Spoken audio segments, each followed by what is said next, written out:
Linux prouve qu'un robot peut penser, le Unitree H2 qu'il en a la capacité physique. Voir un robot humanoïde bouger était déjà impressionnant pendant des années, mais maintenant, c'est sa façon de bouger qui dérange. Unitree Robotics a publié une nouvelle vidéo d'entraînement de son humanoïde H2, montrant quelque chose qui semblait récemment réservé aux corps humains. Des coups précis, des coups de pied volants, des saltos arrière et des impacts très puissants, suffisamment puissants pour faire tomber des sacs de sable et aussi des êtres humains. Le H2 est le robot humanoïde le plus avancé jamais développé par Unitree.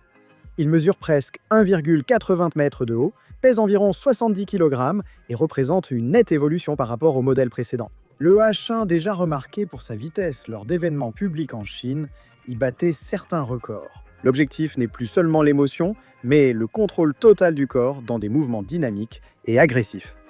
Cette performance effrayante cache une puissante combinaison. Le H2 possède 31 degrés de liberté et des actionneurs capables de délivrer jusqu'à 360 Nm de couple, un niveau de force comparable à celui d'athlètes humains lors de mouvements explosifs. Des algorithmes avancés de contrôle du mouvement coordonnent ces actionneurs, permettant au robot de garder équilibre, posture et précision, même lors d'actions rapides et complexes. Comme nous le voyons, il donne des coups de pied dans l'air ou enchaîne des coups de poing.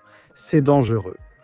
Un autre progrès concerne les bras et les mains. Contrairement au modèle précédent, les bras du H2 disposent désormais de 7 degrés de liberté, rapprochant ainsi leur articulation de l'anatomie humaine.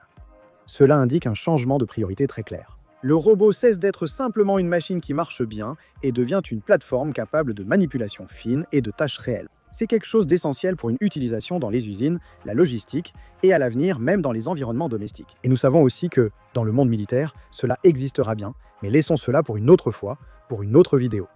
Les images révèlent également quelque chose d'aussi important, l'utilisation croissante de la téléopération. Bien que l'autonomie totale reste l'objectif final de ces entreprises, Unitree mise sur des systèmes où des opérateurs humains contrôlent ce robot à distance, en utilisant des dispositifs portables et même des casques de réalité mixte. Cette approche permet au jugement humain et à l'intelligence artificielle de travailler ensemble, accélérant ainsi le déploiement dans le monde réel. Alors que les systèmes autonomes sont encore en phase de maturation et deviennent plus sûrs avec le temps, du moins c'est ce que disent les entreprises, n'est-ce pas?